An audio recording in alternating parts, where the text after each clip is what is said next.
Hello students. So let's discuss the minimum mode read machine cycle. So we know that what are the basic operations performed by the processor. So memory read, memory write, or IO read, IO write. So these are the four basic operations that are performed by the processor. Bus operations. Okay. To perform these operations, each of these operations, processor requires four clock cycles. So each clock cycle we call it as a T state. Here you can see it is represented as from here till here it is one clock cycle. It is represented as T1 and next one as T2, T3, T4. So for each of these operations it requires four clock pulses.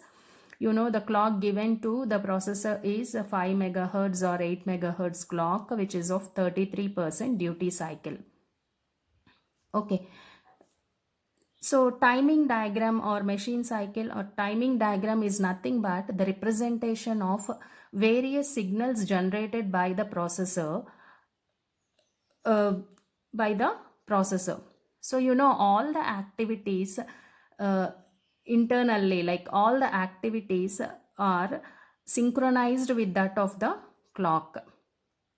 So all the activities performed by the processor, they are synchronized with the clock given. Okay. So this timing diagram is nothing but the representation of these signals with that of the clock given. So we'll see what are the signals that are generated by the processor to perform. First, let us discuss the read machine cycle. So read machine cycle means it is either memory read or IO read cycle. So in case of read machine cycle, what are the signals that are generated by the processor? So first the processor has to place the address on the address bus to read a data from memory or from IO device. First it has to place address on the address bus, that is A0 to A15 20-bit address it has to place on the address lines. Also BHE bar is placed on this particular line. Then ALE is generated by the processor to latch the address, because these lines are multiplexed lines. Address is to be latched with the help of this address latch enable. So it will generate this address latch enable signal. Then it has to tell whether it is a memory operation or IO operation. For that it generates this signal. So if it is a memory read operation, then this signal is generated as high. If it is a input read, then this signal is generated as low, because here you see memory slash IO bar. Here memory is active high signal, IO bar means it is active low signal. So the signals which are pins which are represented with bar, it means they are all active low. That means they do the purpose when they are low. Okay, so that's why for memory this signal must be generated as high, and for IO operation this signal must be generated as low. Then if it is a read, because this is a read operation, this signal will be generated as low. And write bar must be generated as high, because this is not write operation, this is read operation. So this signal is generated as high. Then data enable bar, because it is a bar, this signal must be generated as low. And this must be low because it is receive, data transmit or receive. So transmit or receive is to activate this transceiver for receive purpose. Okay, so this must be generated as low. So these are the signals generated by the processor for read operation. So timing diagram is nothing but to represent these signals. So in which T state each of these signals is high or low. They are enabled or disabled. Okay, so that is represented in timing diagram. This is for the easy understanding of the working of the processor.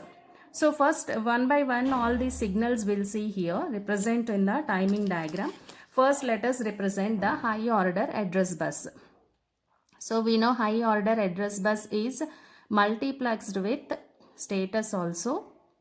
So A19 or S6 to A16 or S3. Also bus high enable bar or S7. First we'll represent these signals. Okay, so here in the first T state, these signals will be the signals present. These are multiplexed signals, isn't it? Because these are multiplexed with the status signals. So in the first T state, these signals will have address, that is A16 to A19, also bus high enable bar. This is the what present on these lines in the first T state. Here we are representing two parallel lines because we are representing multiple signals here. So some of the signals may be low and some signals may be high. Okay, so to represent, this is the low line and this is the representation of high. Okay, so because some lines are high and some lines are low, we are representing here two parallel lines. Here I am saying, here we are doing crossover, means because in the T2 state, these signals may change from 1 to 0 or 0 to 1 depending on the status. So for the rest of the T states, these lines will hold status S3 to S6, also S7. So in the first T state, they are holding the high order address and bus high enable bar. In the rest of the T states, they are holding status lines. Okay, so they are, because they are multiplexed, here they got demultiplexed. Okay, so then we represent the multiplexed address and data lines. So what are the multiplexed address and data? AD0 to AD15. So in the first T state, what is placed on these lines? Address A0 to A15. So next T state, will the processor can place data here? No, because data is not available with the processor. It has to come from the device because it is a read operation. In case of write operation, data will be there with the processor, so it can place the data immediately. But here this is a read operation, so these lines will float here. Float means high impedance state. They will not hold any value. They are like open circuited. These lines will not have any value like 0 or 1. They are in high impedance state. Okay, we'll see when the data will come here on these lines. Next we'll represent ALE, that is address latch enable. Address latch enable is high in the first T state. In the first T state, when ALE is high, then the address is latched and now the lines are free for the other status and data. Okay, then we'll represent memory IO bar. So here if it is a memory read operation, then you have, this must be high. Okay, so if it is a memory, if it is asked to only give memory read cycle, then you should represent this as high for the 4 T states. If it is asked give the machine cycle for IO read, then this signal must be low for the entire 4 T states. Here we are representing both because we are giving the read machine cycle in general, either it is memory read or IO read. Then we'll represent data transmit or receive bar. So this signal is also, because it is a read operation, this is also low for the entire 4 T states. Okay, then we'll represent read bar. So when this read signal will be low, this will be low from T2 onwards, end of T2 onwards to, so read bar is low from the end of T2 till T3. Okay, then data enable bar. So this is also low in the same way as that of read. Okay, then one more signal we can represent here, ready. before that. So when read bar is low, then the data will be present on the data lines here,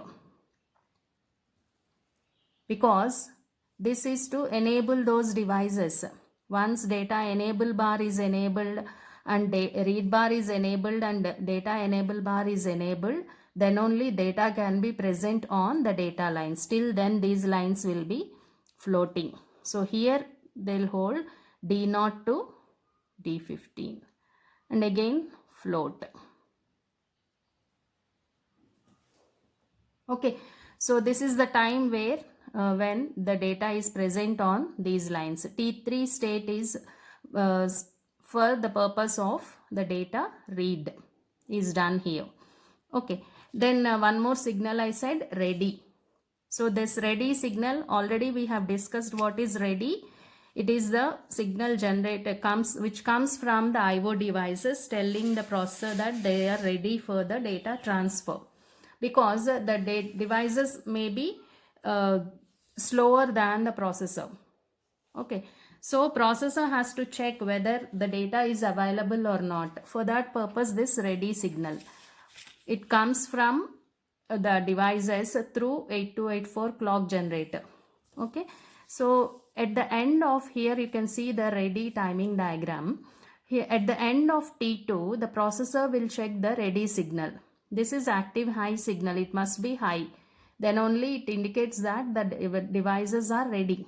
Okay, so it checks the ready signal. If it is low, then processor will include a wait state. It has to wait for the data.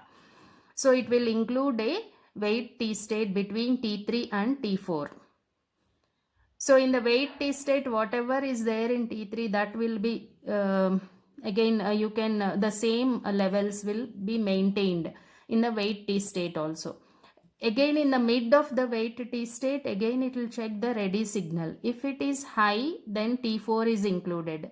If it is low, another wait state will be included between T3 and T4.